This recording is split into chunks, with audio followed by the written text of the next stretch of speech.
اچانک سے امام صاحب کے پاس 5 کلو دودھ آتا ہے. سنیے گا، اگر ہنسنا چاہیں تو ہنسیے گا نہیں، روئیے گا. اچانک 5 کلو دودھ آ جاتا ہے. امام صاحب پوچھتے ہیں یہ 4-5 کلو دودھ آ گیا، کہا امی جان نے بھیجا ہے. کیوں بھیجا ہے؟ وہ کہتی ہیں اس میں لال بیگ گر گیا تھا، مولوی صاحب کو دے کے آ جاؤ. 10 کلو آٹا آ جاتا ہے اچانک سے. یہ کیوں آ گیا؟ کیا اس میں سے چپکلی گزر گئی تھی؟ امی نے کہا کہ مولوی صاحب کو دے کر کے آؤ. آج بھی جب کسی کا انتقال ہو جاتا ہے، کپڑے مولوی صاحب کو دے دو، ٹوپیاں مولوی صاحب کو دے دو، چپلیں مولوی صاحب کو دے دو، لیپ ٹاپ ہم خود رکھیں گے، موبائل ہم خود رکھیں گے، انٹرنیٹ ڈیوائس ہم خود رکھیں گے. کیوں؟ یہ دے دو، اس سے خوف آتا ہے. تو اس سے خوف نہیں آئے گا، یہ بھی تو مرنے والا استعمال کرتا تھا، اس سے خوف نہیں آئے گا. تو علماء کا مذاق اڑایا ہم نے، علماء کو ڈی گریڈ کیا ہم نے. یہی وجہ ہے 25-30 سال پہلے جن کے نام تھے ان کی اولاد عالم نہیں ہیں. عوام پر آ جاؤ، عوام اس چیز کے پیچھے بھاگتی ہے جس میں پیسہ ہو.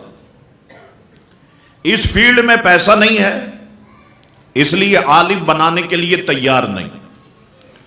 ڈاکٹری میں پیسہ ہے، ڈاکٹر بنائیں گے. وکالت میں پیسہ ہے، وکیل بنائیں گے. انجینئر میں پیسہ ہے، انجینئر بنائیں گے. کرکٹ میں پیسہ ہے، کرکٹر بنائیں گے. فٹ بال میں پیسہ ہے، فٹ بالر بنائیں گے. عالم نہیں بنائیں گے. نعت خوانی میں پیسہ ہے، نعت خواں بنائیں گے. قوالی میں پیسہ ہے، قوال بنائیں گے. گلوکاری میں پیسہ ہے، گلوکار بنائیں گے. عالم نہیں بنائیں گے، پیسہ نہیں ہے. کتنی تنخواہ ہے؟ کبھی آپ نے پوچھا اپنے جو نماز پڑھاتے ہیں، آپ جن کے پیچھے نماز پڑھتے ہیں، کتنی تنخواہ ہے؟ 15,000، 20,000، بڑا تیر مار لو 25,000. 25,000 میں اس دور میں، اس وقت میں آپ 5 بچے پال لیں گے؟ 6 بچے پال لیں گے؟ کیوں نہیں سوچتے ہم اپنے علماء کے بارے میں؟ اگر اس پر نہیں سوچو گے، کل مسجدیں تمہاری ہوں گی، نماز پڑھنے والے تمہارے مخالفین ہوں گے، پڑھانے والے. اگر اس پر نہیں سوچو گے، اس پر ٹھنڈے دل سے سوچو کہ کہاں پر ہم غلطی کر رہے ہیں. دنیا پیسے کے پیچھے بھاگ رہی، پیسہ پیسہ پیسہ پیسہ. اچھا، ہر فیلڈ کے بندے ہڑتال کرتے ہیں. کبھی مسجد کے اماموں نے ہڑتال کی؟ ایک دن ہڑتال کر دیں، کئی جنازے رکھے رہ جائیں گے، نکاح دھرے کے دھرے رہ جائیں گے. ایک دن ہڑتال کر دیں، نمازیں جو ہیں وہ لوگوں کی ایک طرف رہ جائیں گی. کبھی ہڑتال کرتے؟ کبھی ممبر پہ بیٹھ کے شکایت کرتے ہم کو تنخواہ کم دی جاتی ہے؟ کبھی آپ نے سنا؟ اس دنیا میں ڈاکٹروں نے خودکشیاں کی، وکیلوں نے خودکشیاں کی، گلوکاروں نے خودکشیاں کی. 1400 سالہ تاریخ میں مجھے بتاؤ کسی عالم دین نے خودکشی کی ہو؟ نہیں. وہ اللہ کی رضا پر راضی ہے. تمہارے لاکھ روپے میں اتنی برکت نہیں ہے جو اس کے 25,000 میں برکت ہے.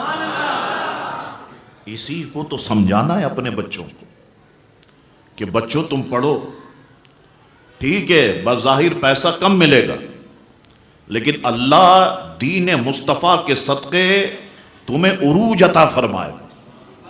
لوگ تمہارے ہاتھوں کو چومیں گے، لوگ تمہاری پیشانی کو چومیں گے، لوگ تم سے دوستی کرنے میں فخر کریں گے. ان بچوں کو ہم نے سمجھانا ہے. اور دنیا کی نعمتیں نہیں ملی تو کیا ہوا؟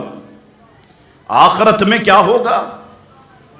بلکہ دنیا ہی میں بتاؤں کہ حضور نے فرمایا میری امت کا عالم صرف کسی قبرستان سے گزر جائے، اللہ تعالیٰ 40 دن کے لیے قبرستان کے مردوں پر سے عذاب کو اٹھا دیتا ہے. میری امت کا عالم اگر کسی قبرستان میں دفن کر دیا جائے، اللہ تعالیٰ اس کے صدقے سے اس کے چاروں طرف کی 40 قبروں کو منور فرما دیتا ہے. یہ مقام بھی تو ہے، یہ مرتبہ بھی تو ہے، تو یہ کام مانگتا ہے محنت۔ ہم ایک دن میں مشہور نہیں ہو گئے۔ بھائی شاہ تراب الحق صاحب کے بیٹے ہیں تو ایک دن میں مشہور ہو گئے، ایک دن میں مشہور نہیں ہو گئے۔ ہم نے بھی بسوں کے دھکے کھائے، ہم نے بھی بڑی ڈانٹیں سنی۔ ہم جب بس میں چڑھتے ملا آگے ہو ملا پیچھے ہو، یہ الفاظ ہم نے بھی سنے، لیکن صبر کیا ہے۔ تو آج اللہ اور اس کے رسول کا کرم ہے کہ اللہ نے یہاں پر بٹھا دیا، یہ اس کا احسان عظیم ہے۔ ہم تو اس لائق بھی نہیں تھے، یہ تو ہمارے رب کا کرم ہے کہ اللہ تعالیٰ نے کرم نوازی فرمائی۔ اللہ اکبر۔ تو ایک دور تک علم ہماری پہچان رہا، اب ہم علم سے سائٹ پکڑتے چلے گئے۔ عالم کورس 16 سال کا تھا، اسے 8 سال پہ لائے، 8 سال سے 4 سال پہ لے آئے، ابھی 4 سال سے بھی شارٹ ہو جائے گا، پیچھے بھاگ رہے۔